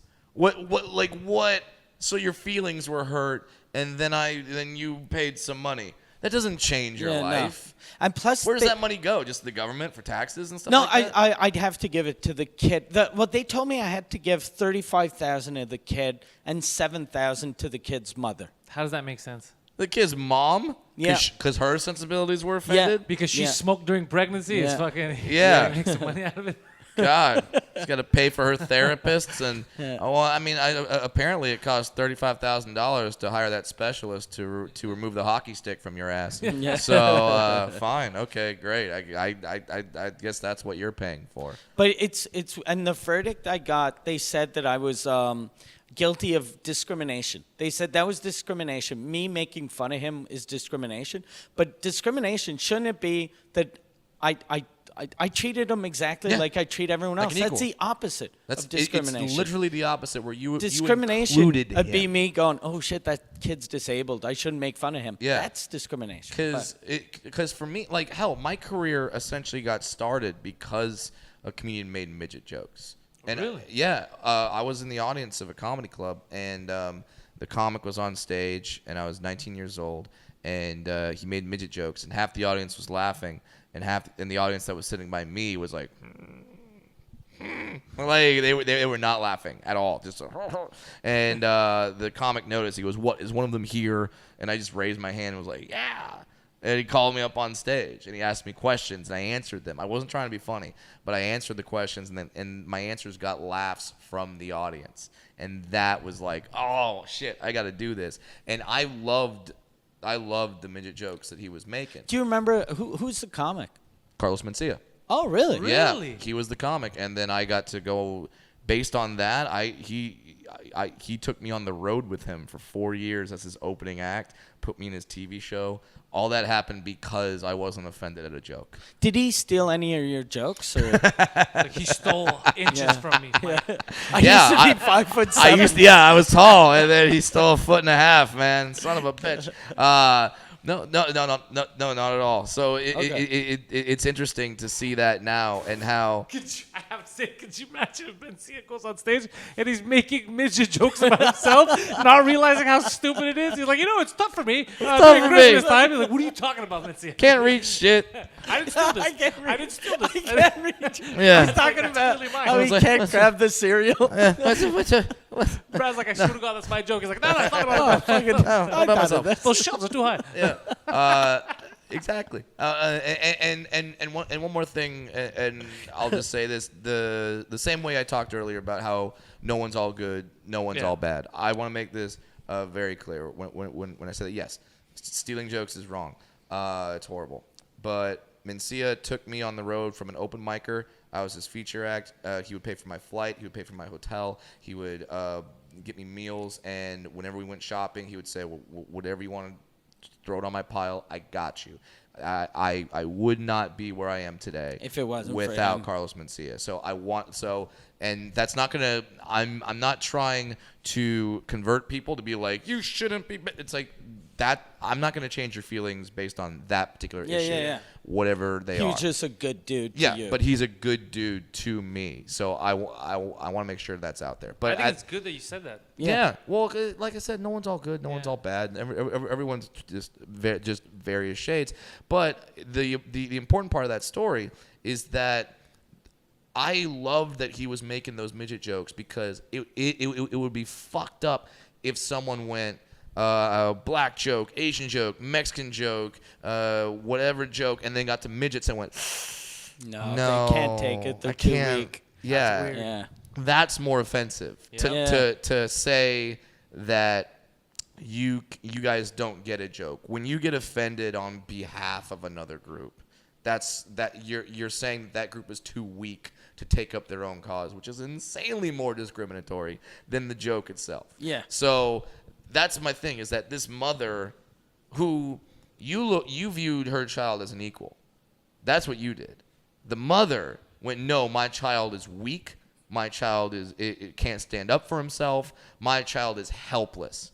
You said, no, he is not. Big mistake. That he could be a normal human. I'm the mother of that child said, no, I have a weak kid that everyone needs to help.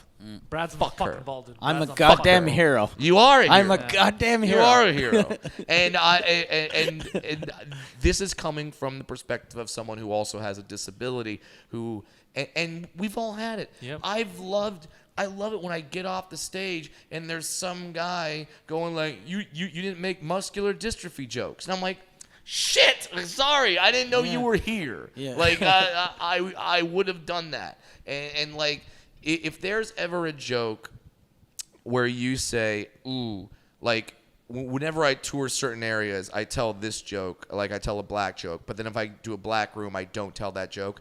Then that joke's fucked up. You shouldn't do that joke. Don't do that joke. Yeah. You should only do the joke if you can do that joke in front of the person it's about. That's what I've been doing. I had a friend that told me that years ago, and that's if ever I do I write a gay joke. I always think, would I do that joke in a gay room? And if the answer's no, I'm like, oh, I shouldn't do that joke. Exactly. Yeah. Exactly. And that also helps craft your voice as a comic, because if the answer is no, you wouldn't, then your voice is not the kind of comic that does those types of jokes because it doesn't fit the rest of your act. So it's going to help if you take that out because you would not do it in front of those people. But if you write that joke, fucking do it in front of those groups. If I see a dwarf in the crowd, I don't get nervous. I go, okay, great. This is going to be a good gauge, because if they come up to me and say those jokes are great, I'm like, okay, cool, got it. Like they're fine. I've done little people conventions where there's they're all dwarves in the audience, and I still did the same act, and a lot of them came out going, that's what we talked about earlier, where it's like, wow, I thought it was gonna be all exploitive and suck and like all that, and then turns out it wasn't. So that's some advice. It's weird though. I don't get why they think that. Like it's very bizarre. It's always interesting to me when someone, and I get it if you are offended at all jokes. Like if you hate black jokes, Asian jokes, Mexican jokes, fat jokes, midget jokes, blind. If you hate all those jokes, okay, now you're just bad sense of humor. But I just don't like it when you laugh at the black joke, the Mexican joke, the Asian joke, and then the dwarf joke. No. How dare you? That's where I draw the line. It's like, no. Gays are funny. Yeah. But dwarves have feelings. Those gays don't have any feelings. Except in their asshole, and that's why they put things up there. That's where they have all their feelings. It's like, that's when it really pisses me off, when someone just gets mad at the one joke that affects them.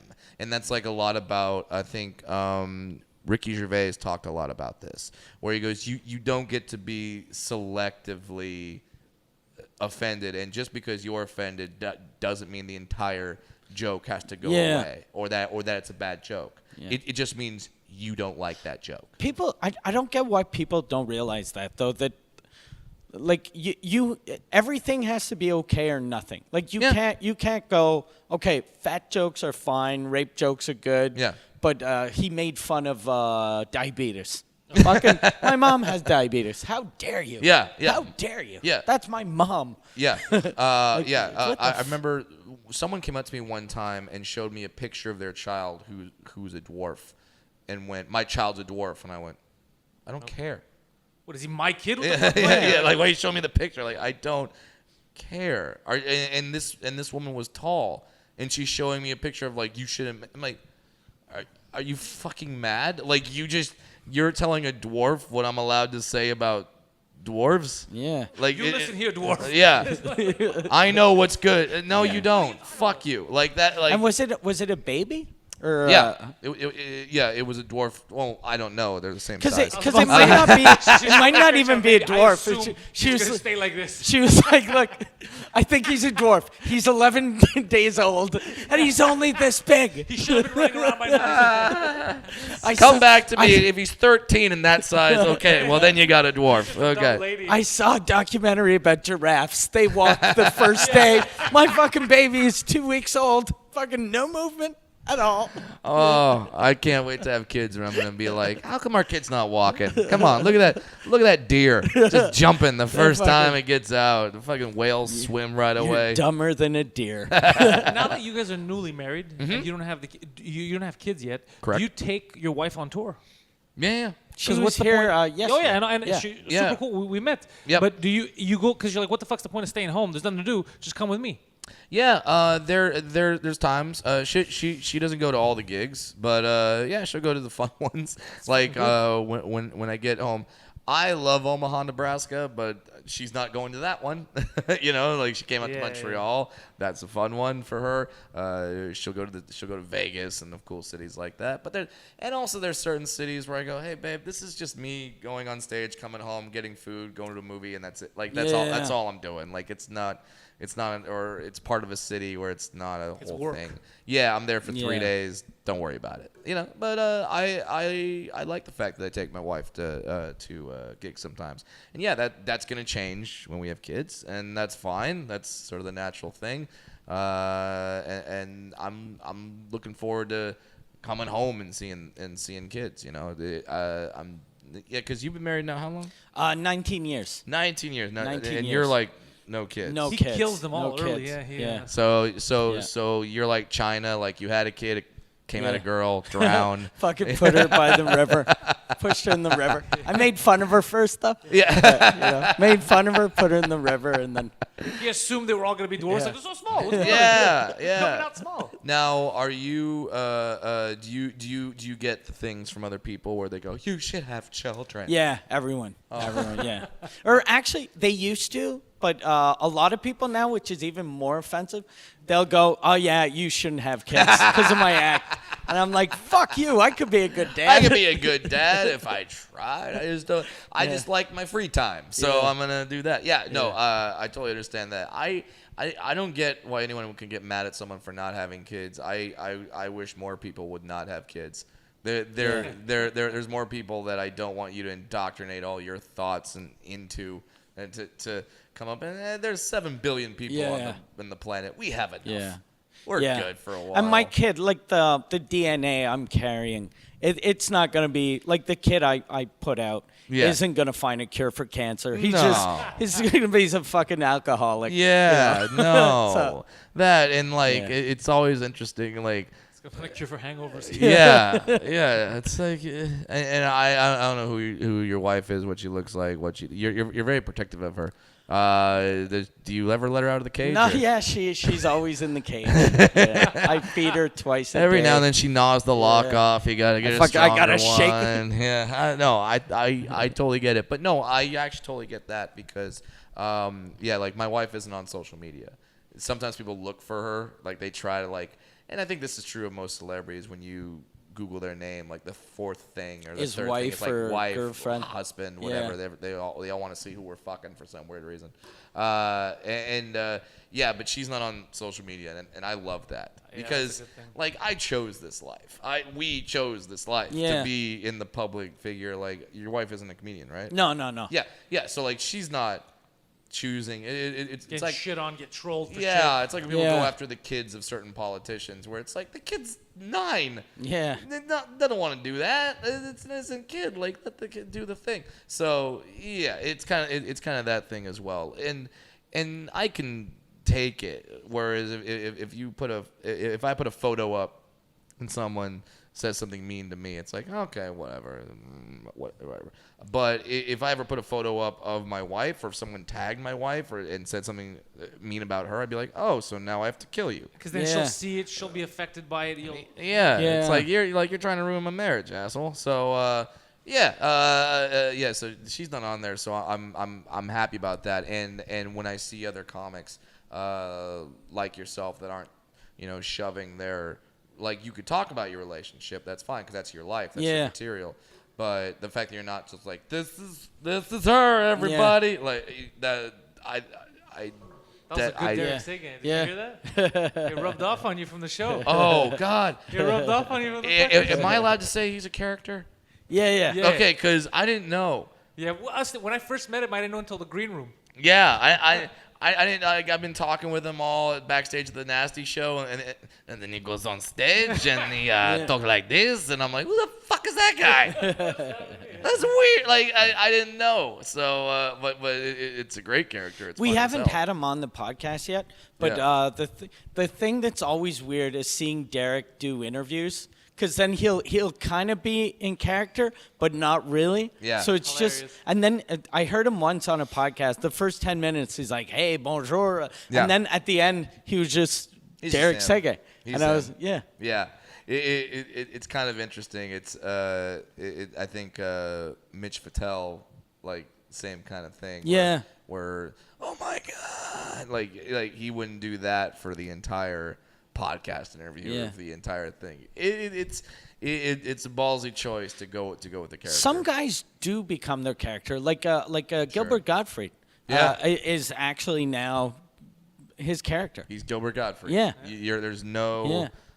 there's no difference in 'Cause- the Iago. man. Yeah, because if you watch like old interviews of him, like from the '70s, he had a regular voice, Yeah. and now he's And now he talks like this all the time.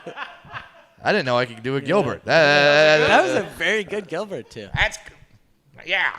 Yeah, kind of. Yeah, it's funny when sometimes I don't know I can do impressions, and then I start doing like, oh shit, I God can. damn, I'm good at impressions. Like I need Orny Adams to get more famous. Because I drew an Orny and he's mad. He's mad about the refrigerator. He yells, throws the microphone everywhere. And so I need Orny to get more famous. So now I can use that impression. Wow, I didn't know. I didn't know I could do a Gilbert. Yeah, it's just kind of like that, and it helped making the eyes beadier. It helps. When you start looking like the character, it definitely kind of assists. And he's only like 4 inches taller than me anyway, Yeah. so it's not that surprising. Goddamn. Yeah, this has been fun, guys. Yeah, This is good. and this is Mike, you wanna tell them about our sponsor? our sponsor. Do we still have a sponsor? We still have the same Oh, sponsor. we still yeah. have the same sponsor, which Nice. is Planet Hoster. What's that? Planet Hoster. They host the planet. It's a web Jeff server. Goldblum. Yeah. So if so if you need web hosting, domains. Oh, all that okay. Stuff, and they're very secure, and they're located in Canada, the In servers, Montreal. and in France. So for the States, it's good because the second the race war takes over, Sure. your websites are going to be fucking safe. Yeah. They're safe. On location. So it's going to be amazing. I like that. exactly, and they is there a promo code for people There's no promo code as far as I know, as far as I've been told. But they do have that one advantage where they don't outsource the call centers. Okay, so you're so- dealing with actual people in North America. when Oh, you that's call? Yeah. It's You don't get welcome to customer Exactly. service. Yeah. Like, you don't get that at all. The best is when they say their name is Steve or something. Yeah. This is Steve. my name is Gilbert. Yeah.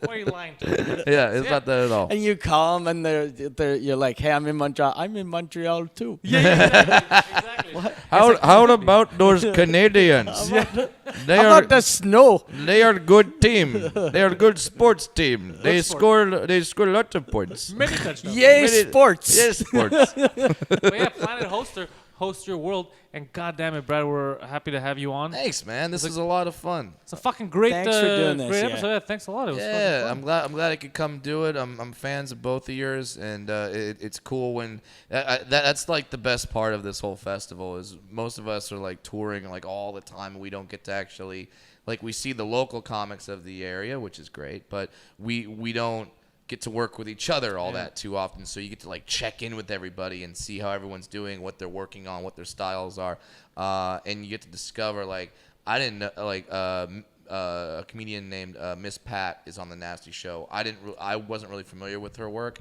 and Yeah, she's really my funny. God, fuck is she funny? Holy crap! And the shit she says backstage is just as good. So like yeah, I'm a fan of comedy. So the fact I get to go and see and hang out with a Robert Kelly and a Nikki Glazer and now discover new comedians, Mike Britt, Miss Pat, it's awesome. It's such a great festival. If you don't live in Montreal, you owe it to yourself to come out here for at least one festival and just see everything and really enjoy it, as long as you're a fan of comedy. which Perfect. these guys are. Yep. So check out Brad Williams. Follow him. The Netflix special, The Degenerates, is going to drop in a couple of months. Yep. And we'll inform everybody when it does. Subscribe to my podcast. It's called the About Last Night podcast. We've had some great guests on. We had Bill Burr and Jim Jeffries back to back Fucking right. in 2 weeks, and we've had Sandra Bullock and Melissa McCarthy. We've had them on as well. So yeah, the About Last Night podcast. Please follow that. About Last Night, and he's recording one here. Yeah. Just for last, a live one too. Yep. So thank you all for listening. That's it. We got it. Yeah, and you didn't do the weekend starts now thing. Should I? No. It's too late.